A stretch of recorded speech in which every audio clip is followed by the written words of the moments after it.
శ్రీగురుభ్యో నమః. హరి ఓం.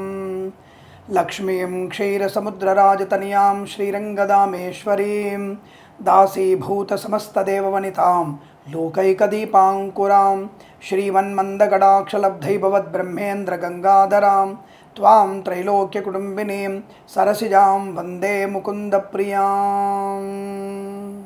అందరికీ నమస్కారం. 2024 ఏప్రిల్ మాసంలో ఉన్నటువంటి మాస ఫలితాలు నేను చాలాసార్లు చెప్తూ ఉంటాను. నేను చెప్పేటువంటి 1-2 మంచి విషయాల్ని శ్రద్ధగా వినగలిగితే వినండి, లేదా మనం డ్రాగ్ చేసుకొని ముందుకు వెళ్ళి మీ ఫలితాలు చూసుకునేటువంటి ప్రయత్నాన్ని చేయవచ్చు. 6 నిమిషాలు వేస్ట్, నువ్వు సోది ఎక్కువైంది అనేటువంటి మాటల కన్నా మీకు కావాల్సింది బ్రాకెట్లో నీకు కావాల్సింది మీరు వినవచ్చు. అంతే తప్ప అనవసరమైనటువంటి విషయాలు వినమని చెప్పలేదు. మీరు వింటారన్నటువంటి అత్యుత్సాహం నాకు లేదు. ఒక్కళ్ళు విన్నా సరే నా మంచి మాట వాళ్ళు పరివర్తన పొందుకునే ప్రయత్నం. ఈరోజు మంచి మాట ఏంటంటే, కొన్ని ఫంక్షన్స్కి మనం వెళ్తున్నప్పుడు మనం వృధా చేసేటువంటి ప్రసాదం భోజనం చాలా వేస్ట్ అవుతోంది. కాబట్టి ఇప్పటికి కూడా మన వాళ్ళంతా ప్రచారం చేస్తున్నా వినేవాళ్ళు వింటున్నారు, కానీ పడేసే వాళ్ళ సంఖ్య పెరుగుతూనే ఉంది. అక్కడ వేస్ట్ టబ్బులో వేసేటువంటి భోజనము, ఆ బజ్జీలు కానివ్వండి, ఇతరత్ర విషయాలు కానివ్వండి, అన్నీ కూడా చాలా వేస్ట్ అవుతున్నాయి. అది ఒకళ్ళు తినే ప్రయోజనం కూడా లేకుండా, లడ్డు వేసుకుంటారు, మిర్చి వేసుకుంటారు, రెండింటినీ పడేస్తున్నారు. పనికొచ్చే తినండి. అక్కడ వాళ్ళకో తినాల్సింది కాస్త అన్నం పెట్టుకొని తినండి, 2 పూరీలు వేసుకోండి. అంతే తప్ప మొత్తం పెట్టుకోవడం, ఆత్రంగా పెట్టుకోవడం, ఫ్యాషన్స్ కోసం పెట్టుకోవడం, గొప్పతనం కోసం పెట్టుకోవడం, టేస్ట్ చెప్పేసి పడేయడం, ఇది మంచిది కాదు. కాబట్టి పదార్థాన్ని దుర్వినియోగం చేయకండి.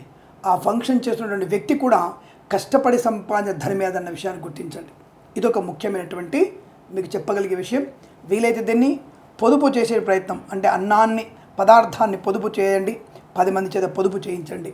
మరొక విషయము, ఈ మధ్య నేను తరచుగా చూస్తున్న విషయం, మనకున్నటువంటి పిల్లల్లో కొద్దిగా అంటే ఒకప్పుడు 30 ఏళ్ళకి 25 ఏళ్ళకి వచ్చేటువంటి నాలెడ్జు, తెలివి అంతా కూడా ఇప్పుడు 14-10 ఏళ్ళ తెలివి ఎక్కువైపోయింది. కాబట్టి మనం పిల్లలతో ఎలాంటి విషయాలు చర్చించాలి, వాళ్ళల్లో ఉండేటువంటి నైతికమైనటువంటి పద్ధతిని, భౌతికమైన పద్ధతిని రెండింటినీ అలవాటు చేయండి. ఈ మధ్య తెలుగు సీరియల్స్ అత్తా కోడళ్ళు, లేకపోతే తల్లి కూతుళ్ళు, తండ్రి కొడుకులు తిట్టుకోవడం, కొట్టుకోవడం వరకే చూపిస్తున్నారు, అంటే గట్టి అరుచుకోవడం. కానీ హిందీ సీరియళ్ళల్లో ఏకంగా అత్తలు కోడళ్ళు, కోడలేమో బాల్కనీలో, అత్తనేమో వేరే చోట సిగరెట్ తాగడం, మద్యపానం సేవన చేయడం లాంటి కొత్త పోకళ్ళు చూపిస్తున్నారు. ఇటువంటివి మన పిల్లల్లో, అంటే మనకి 13-12 ఏళ్ళు ఉన్నటువంటి పిల్లల్లో ఈ మార్పు చాలా జాగ్రత్తగా గమనించాలి మీరు. ఆ పిల్లల్లో ఆ యొక్క సీరియల్స్వి కానీ ఇతరత్ర సీరియల్స్ ప్రభావం ఎక్కువ పడుతుంది, జాగ్రత్త. కాబట్టి వీటికి మనం ఎంత దూరంగా ఉంటే అంత మంచిది. మనం దానివల్ల పిల్లల్లో నైతిక స్థైర్యం కోల్పోతున్నారు, భౌతికమైనటువంటి చెడు అలవాటుకు దగ్గర అవుతున్నారు. అంటే ఇది మనం తీసుకోవాలి, సొసైటీలో మనకు గొప్ప ఉన్నాం కాబట్టి షార్ట్స్, కుర్చైనటువంటి కుర్చు దుస్తులు వేసుకోవాలి, డ్రగ్స్ తీసుకోవాలనేటువంటి ఆలోచన పెరిగిపోతుంది. కాబట్టి వాళ్ళు 12-16 సంవత్సరాల మధ్యలో ఉన్నటువంటి ఆ యొక్క వ్యవస్థ ఇబ్బంది కలిగిస్తుంది. కనుక వాళ్ళని జాగ్రత్తగా ఇటువంటి వాటికి దూరంగా ఉంచే ప్రయత్నం చేస్తే మంచిదని చెప్పబడుతుంది. ఈ విషయాన్ని గమనించుకొని మీరు ఆనందమయ సుఖజీవనాన్ని పొందాలని కోరుకుంటున్నాను. అలాగే మనం మీ అందరికీ మరో విజ్ఞప్తి, మన ఛానల్ని ఇంకా 100 మంది చేత, ఒక్కొక్కళ్ళు 100 మంది చేత సబ్స్క్రైబ్ చేయించండి. అనేక విషయాలు, ధార్మికమైనవి, మీకు అవసరమైనటువంటి ప్రతి విషయం గురించి, రాజకీయ, ఆరోగ్య, ఇతరత్ర ఏ కార్యక్రమమైన గురించైనా సరే, ఏ విషయం అయినా సరే చెప్పగలిగేటువంటి అవకాశం మనకు ఉంటుంది. కనుక మీరు తప్పకుండా మన యొక్క ఛానల్ని సబ్స్క్రైబ్ చేయండి. ఆఫీస్ నెంబర్కి కాల్ చేసి తప్పకుండా మీరు అపాయింట్మెంట్ బుక్ చేసుకోండి, జన్మజాతకాలు చెప్పించుకోండి. ధర్మ సందేహాలకి వాట్సాప్లో మెసేజ్ చేయండి, వెంటనే మీకు సమాధానం చెప్పే ప్రయత్నం కూడా మేము చేస్తామన్న విషయాన్ని తెలియజేసుకుంటూ, ఇక ఏప్రిల్ 2024లో ఉన్నటువంటి మాస ఫలితాలు ఎలా ఉన్నాయి. మనం 30 రోజుల్ని 31 రోజుల్ని 4 వారాలుగా డివైడ్ చేసుకుంటున్నాం. కాబట్టి ఆ 4 వారాలుగా డివైడ్ చేసుకొని వాటి ఫలితాలు మీరు అనువయించుకునే ప్రయత్నం చేయండి. జన్మజాతకం 90%, గోచారం ఇప్పుడు చెప్పే ఫలితాలు గోచారం 40-50% వరకు మాత్రమే అనువయించుకునే ప్రయత్నం చేయాలి. తద్వారా మీకు శుభకరం, ఆనందయోగం కలుగుతుందని తెలియజేసుకుంటూ, సర్వే జనా సుఖినో భవంతు.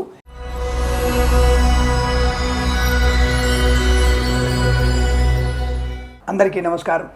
2024లో కర్కాటక రాశి వారికి ఏప్రిల్ మాసం ఎలా ఉండబోతుంది, దాదాపుగా ఈ రాశి వారికి నేను మొన్ననే చెప్పాను, మొదటి ఎపిసోడ్లో చెప్పాను మీకు. నేను ఈ మాసంలో గ్రహస్థితి కొంత వ్యతిరేక ఫలితాలు కనబడుతున్నాయి. కొన్ని రాశుల వారికి 100% బాగున్నా, కొన్ని రాశుల వారికి మ్యాక్సిమం రాశుల వారికి 70% వరకు మాత్రమే అనుకూల ఫలితాలు ఉన్నాయి, గుర్తుపెట్టుకోండి. రెండవది, నేను చెప్పినటువంటి ఏదైనా మంచి విషయాన్ని స్వీకరించే ప్రయత్నం చేయండి. కర్కాటక రాశి వారికి కాస్త కంగారు, టెన్షను, ఏమైపోతుందన్నట్టు కంగారుడు ఎక్కువ కనబడుతోంది, జాగ్రత్త. ఈ ఏప్రిల్ నెలలో కాస్త ఆరోగ్య విషయమే శ్రద్ధ పెట్టండి. ఎండల్లో ఎక్కువగా తిరిగే ప్రయత్నం చేయకండి. వడదెబ్బ తగిలే అవకాశం కూడా ఉంది రాశుల వారికి. నాకేమవుద్దులే, నాకేం కాదు అన్న భావన మంచిది కాదు. సరే, మొత్తం మీద ఏప్రిల్ మాసంలో కర్కాటక రాశి వారికి మొదటి వారం ఏమాత్రం అనుకూలంగా లేదు. రెండో వారం అద్భుతం, మూడో వారం యావరేజ్గా ఉంటుంది. ఏదో మీరు చేసేటువంటి పని, మీ పుణ్యబలం, దానగుణం, పెద్దల ఆశీర్వాద బలం, మీ నిదానం, దానివల్ల కొంత మూడో వారంలో ప్రయోజనాన్ని పొందుకుంటారు. నాలుగో వారంలో మళ్ళీ అదృష్టయోగం. అదృష్టయోగం అంటే అలా ఇలా కాదండి, తప్పకుండా మీకు వాహన యోగం కానీ, గృహయోగం కానీ, ఫెయిల్ అవుతామేమో అని అనుకున్న పరీక్షల్లో కూడా ఫస్ట్ క్లాస్లో పాస్ అవుతారు. అటువంటి శుభయోగం ఉంటుంది. ఊహించినటువంటి శుభయోగం, బంధుమిత్రుల సమాగమం, అవమానం పొందిన చోటనే మంచి గౌరవాన్ని పొందుకునేటువంటి అవకాశం. ఎక్కడైతే మీరు అవమానాన్ని పొందుకుంటారో అక్కడ మంచి గౌరవాన్ని పొందుకునేటువంటి అవకాశం. లాటరీల వల్ల, జూదం వల్ల, share market, speculation, communities, crypto currency, bit కాయిన్స్లో లాటరీల వల్ల, జూదం వల్ల కూడా రెండో వారం, నాలుగో వారం తప్పకుండా మీకు మంచి అనుకూలవంతమైన శుభయోగాలు ఉన్నాయి.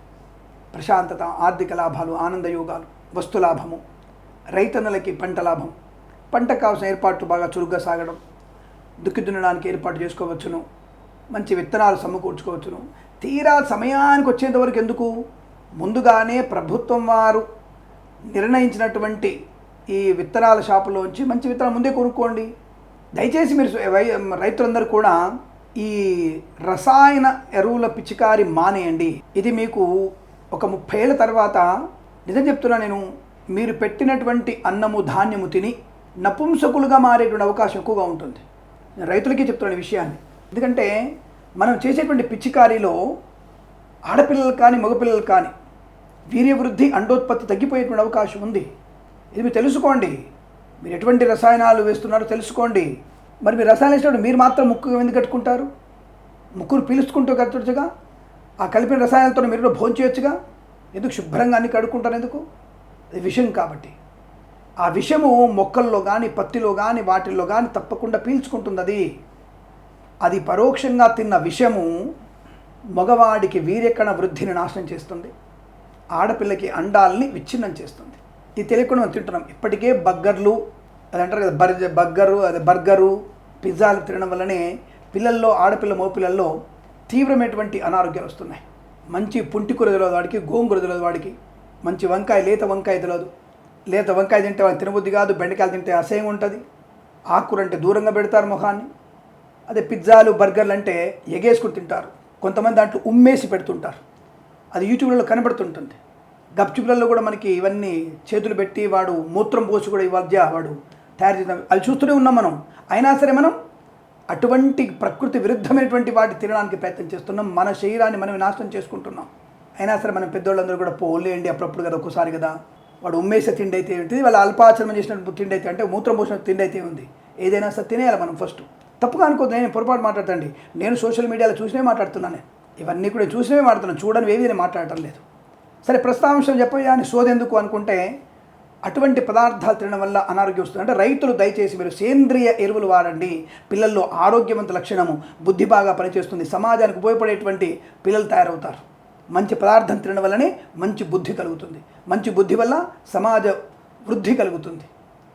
కాబట్టి మీరు సేంద్రియులు వాడండి. సరే, రైతులకి మంచి లాభమే ఉంది. పూలు, పళ్ళు, కూరగాయలు, సూపర్ మార్కెట్, కిరాణా వ్యాపారంలో లాభాలు పొందుకోవచ్చు. కన్స్ట్రక్షన్, రియల్ ఎస్టేట్, మద్యపానం, హోటల్ వ్యాపారంలోనూ, ఇంటీరియర్, ఎక్స్టీరియర్ ఫర్నిచర్, గాజు పరిశ్రమలకు లాభాలు. విద్యాలయ, వ్యాయామ, చిట్ ఫండ్, ఫైనాన్స్ వ్యాపారంలో అనుకూలత. రాజకీయ రంగంలో అనుకూల శుభస్థితి, తప్పక రాజకీయ రంగంలో అభివృద్ధి పొందుకోవచ్చును. సినిమా రంగంలో నటీ నటులకి, దర్శక నిర్మాతలకి, సంగీత నృత్య దర్శకులకు కూడా లాభాలు పొందుకోవచ్చు. కళాకారులకి, క్రీడాకారులకి దేశంలో, విదేశాల్లో మంచి పేరు ప్రఖ్యాతులు పొందిన అవకాశం. బట్ మొదటి వారంలో అవతల వాళ్ళు విదేశాల్లో మీకు ప్రోగ్రామ్ని చెప్పగానే ఎగేసుకుంటూ వెళ్ళి అడ్వాన్స్ ఇవ్వాలి, మీరు ముందుగానే అక్కడ వెళ్ళిన తర్వాత మీకు డబ్బులు వస్తాయని చెప్పి మీరు అడ్వాన్స్ ఇచ్చి టికెట్ కోసం బుక్ చేసేయడానికి డబ్బులు ఇవ్వకండి. మొదటి వారంలో మోసం, రెండో వారంలో లాభం, మూడో వారంలో కాస్త అవతల వాళ్ళ అతిగా నమ్మకపోకుండా ఉంటే మంచిది, నాలుగో వారంలో మళ్ళీ విదేశీయానం కూడా ఖచ్చితంగా ఉంటుంది. ఈ విషయాలు తెలుసుకోండి. ఇది తెలియకుండా అనవసరంగా కంగారు పడుతూ డబ్బులు అనవసరం ఖర్చు పెట్టే ప్రయత్నం చేయకండి, మంచిది కాదు. ఆ విషయాన్ని గుర్తుపెట్టుకోండి. అలాగే కన్స్ట్రక్షన్, రియల్ ఎస్టేట్, మద్యపాన, హోటల్ వ్యాపారంలో కూడా లాభాలు బలంగా ఉన్నాయి. ఫార్మా, సిమెంటు, ఐరన్, ఇటుకలు, ఇసుక వ్యాపారంలో కలిసి వచ్చే అవకాశాలు. మత్స్యకారులకి మత్స్య సంపద, రొయ్యలు, చేపల చెల్లోకి అభివృద్ధి. ఈవెంట్ మేనేజర్ వారికి, బోర్బాల్తో వారికి, తోలు, రెగ్జిన్, షూ పరిశ్రమలో లాభాలు ఉన్నాయి. విదేశాల్లో, స్వదేశంలో కూడా ఈవెంట్స్ చేయగలిగే అవకాశం ఉంటుంది. వస్త్రలాభం, సువర్ణాభరణ ప్రాప్తి, వివాహ యోగ్యత, కుటుంబ సౌఖ్యము, సంతాన యోగము, సమృద్ధి ధనలాభము, రుణ విమోచనం, కోర్టు వివాదాలు సమస్యపై అవకాశం, ఆటోమొబైల్, ఎలక్ట్రానిక్, ఎలక్ట్రికల్ లాభాలు, వేద పండితులు, పురోహితులు, బ్రాహ్మణోత్తములు, కులవృత్తుల వారికి, జ్యోతిష్య పండితులకు అత్యంత అనుకూలవంతమైనటువంటి శుభయోగాలు. వృత్తి, ఉద్యోగాదుల అభివృద్ధి, నూతన ఉద్యోగ ప్రాప్తి, తాత్కాలిక ఉద్యోగం పర్మనెంట్ అవ్వడం, కారుణ్య నియామకాలు ఉద్యోగాన్ని పొందుకోవడం, బ్యాక్లాగ్స్ అన్ని పరీక్షల్లో కూడా విజయం సాధించగలిగే అవకాశం. ఈ నెలలో 2-3 వారాల్లో రాసేటువంటి ప్రతి పరీక్షల విజయం. మొదటి వారంలో అధిక శ్రద్ధ, ఏకాగ్రత వల్లనే మంచి విద్యాలాభం ఉంటుంది. ఈ విషయాన్ని గుర్తుపెట్టుకోండి. తప్పకుండా ఏదేమైనా ఈ మాసంలో మీకు శుభకర ఆనంద యోగాల పరంపర కొనసాగుతుంది. లోన్ సౌకర్యాన్ని పొందుకుంటారు. విల్లా కానీ అపార్ట్మెంట్ కానీ కొనుగోలు చేసే అవకాశం ఉంటుంది. ఎలక్ట్రానిక్, ఎలక్ట్రికల్ వస్తువులు కొనుగోలు చేసే అవకాశాలు కనబడుతుంది. అనేక రకాల శుభయోగాల పరంపర పొందుకుంటారు. అలాగే ఉన్నతమైన వ్యక్తుల పరిచయం వల్ల భాగస్వామ్య వ్యాపారంతో మీరు ముందడుగు వేసే అవకాశం, మీ వ్యాపారాన్ని విస్తరించగలిగే అవకాశం కూడా కనబడుతోంది. సోదరుల మధ్య సఖ్యత బాగా ఉంటుంది. ఆస్తి పంపకాల అనుకూలవంతమైన శుభతిథి. ఈ వారంలో మీకు అనేక రకాల శుభయోగాలు, విందు వినోదాలు పాలు పంచుకోవడం, సకాల శుభోజనం, ఇలా అన్ని రంగాల్లోనూ అనుకూలంగా పొందుకుంటారు. మొదటి వారంలో జాగ్రత్తగా ఉండండి. మరి బాగలేని వారంలో ఏం చేయాలి? భగవద్గీత పారాయణం, అంతకు మించింది ఇంకేముంటుంది చెప్పండి. భగవద్గీత పారాయణం, విష్ణు సహస్రనామ పారాయణం, తప్పకుండా ఈ నెలలో వచ్చేటువంటి రాముల వారి కళ్యాణాన్ని జరిపించండి. ఆ కళ్యాణంలో పాలు పంచుకోండి. అదృష్ట ఆనంద యోగాలు మీ వెంట ఉంటాయి. ఇది మీ యొక్క ఈ మాసంలో మీకు అత్యంత అనుకూలవంతమైన ఆనందాది శుభయోగాల పరంపర కొనసాగా కోరుకుంటూ సర్వే జన సుఖినో భవంతు. స్వస్తి ప్రజాభ్య పరిపాలయంతాం న్యాయేన మార్గేణ మహిం మహేషాః. గోబ్రాహ్మణేభ్యः శుభమస్తు నిత్యం. లోకా సమస్తా సుఖినో భవంతు.